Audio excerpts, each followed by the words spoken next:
They will tell you that freedom is the highest virtue, that every man seeks it, fights for it, dies for it. But they rarely tell you what freedom costs. They never whisper that the price of freedom is isolation. Nietzsche understood this long before the world caught up. He saw that the moment a person decides to think for himself, he walks alone. The herd can tolerate difference, but it cannot forgive independence. And so the free man becomes a stranger among the familiar, loved for his courage, hated for his refusal to kneel. Freedom is not comfort.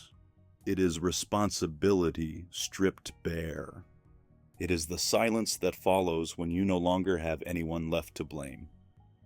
It is the echo of your own footsteps when the crowd has gone the other way. Most people do not want freedom. They want permission.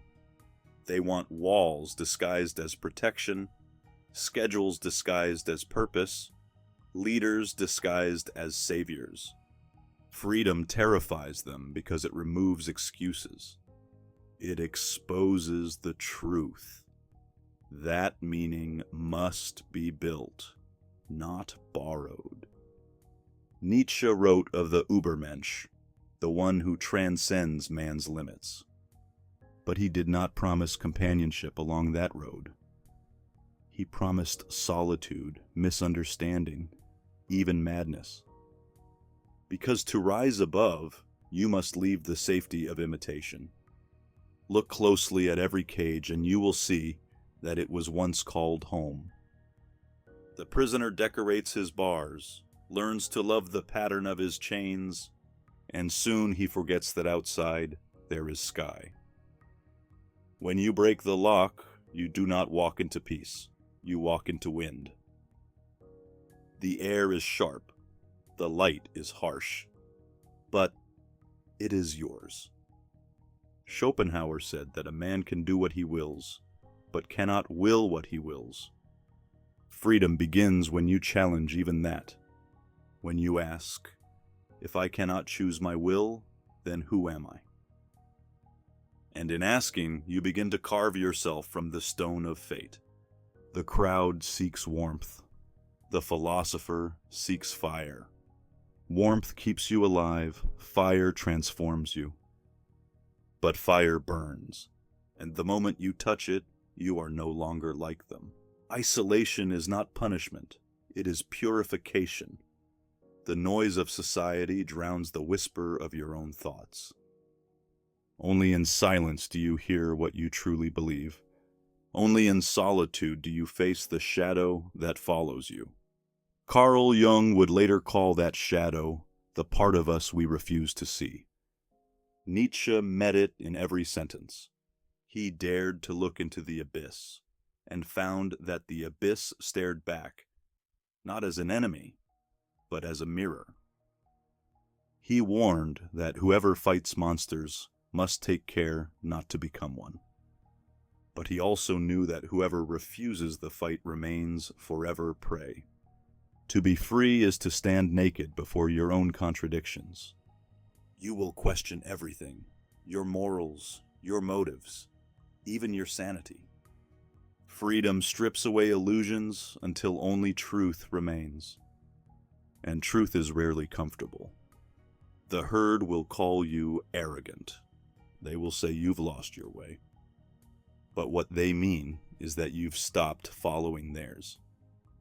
They will brand you a rebel, an outcast, a heretic, and yet, secretly, they will envy the calm in your eyes, the calm of one who no longer begs to belong. Nietzsche lived that exile. He walked the mountains alone, writing for a future that would not yet listen. He lost friends, health, and reputation. But what he gained was clarity. The knowledge that solitude sharpens the mind the way hardship tempers steel. You will find, as he did, that freedom reveals more enemies than you expected. Not because they hate you, but because your independence reminds them of their chains. People defend their limitations as if they were treasures. Show them the open gate, and they will call you dangerous. To be free is to live without audience. You learn to speak to yourself with honesty, because applause no longer seduces you. You learn to act without witness, because principle replaces praise. And you learn to walk without destination, because the journey itself becomes meaning. There is a loneliness that crushes and a loneliness that cleanses. The first is despair. The second is rebirth. When you stop fearing solitude, you begin to rule it. You become its master, not its prisoner. Nietzsche wrote, "Become who you are." He didn't mean self-discovery as a slogan. He meant dissection. The painful, meticulous act of tearing away everything false until only essence remains. It is surgery without anesthetic. It is art without audience. It is living without applause. Freedom requires the courage to disappoint everyone, including yourself, because you will fail. You will fall. But each fall kills the illusion that you were ever safe. And in that destruction, something unbreakable forms. The herd survives by compromise. The free man survives by conviction. He knows that truth is not democratic. It does not bend to opinion polls. It stands alone, unshaken, until time catches up. If you ever wonder why geniuses, prophets, and visionaries are always solitary figures, look no further than this. The world worships originality only after it no longer threatens them. Every pioneer is first called mad, then evil, then genius. The same crowd that scorned him later builds statues in his name. But statues are just apologies carved in stone. The price of freedom is not paid once. It is paid daily. Every morning you rise without instruction. Every decision is yours to make and yours to bear. There is no authority to blame, no crowd to hide behind. Only you and the vast quiet of choice. Most cannot stand that silence.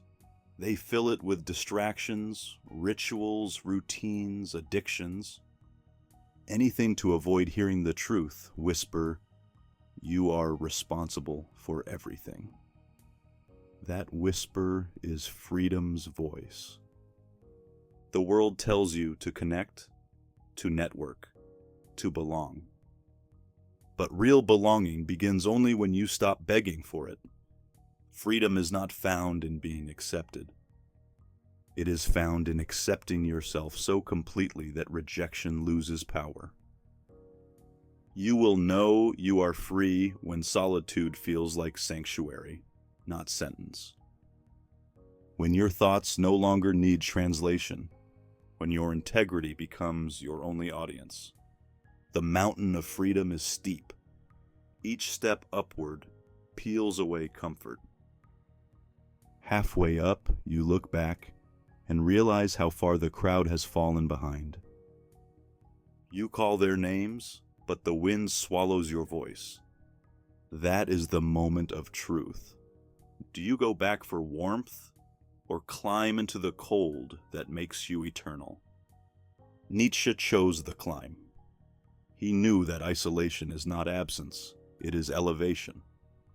From above, the noise fades, and you finally see the world for what it is. A stage built by those too afraid to be themselves. Freedom does not grant happiness, it grants possibility. Happiness is for those content with fences. Possibility belongs to those who walk beyond them. The world will call your solitude arrogance. They will confuse your clarity with cruelty. Let them. Because in time they will come to you for the wisdom solitude gave you. You do not escape the herd to hate it. You escape to understand it. And in understanding, you forgive it. Forgiveness, too, is freedom, the final chain broken. The free man returns to the crowd, not to belong, but to observe. He speaks little, listens less, and moves like one who has seen the edge of existence and survived it. He carries no banners, no causes, no need to convert. His very presence is rebellion enough. This is the paradox Nietzsche lived and died with. The freer you become, the lonelier the path. Yet the lonelier the path, the clearer the horizon. And clarity, once earned, is worth every mile of solitude. So if you ever feel the ache of isolation, remember, it may not be exile. It may be the first sign that you are becoming free. Because freedom is not comfort. Freedom is confrontation. Freedom is walking alone through the storm, knowing that truth waits on the other side. The price of freedom is isolation, but what you gain in return is yourself.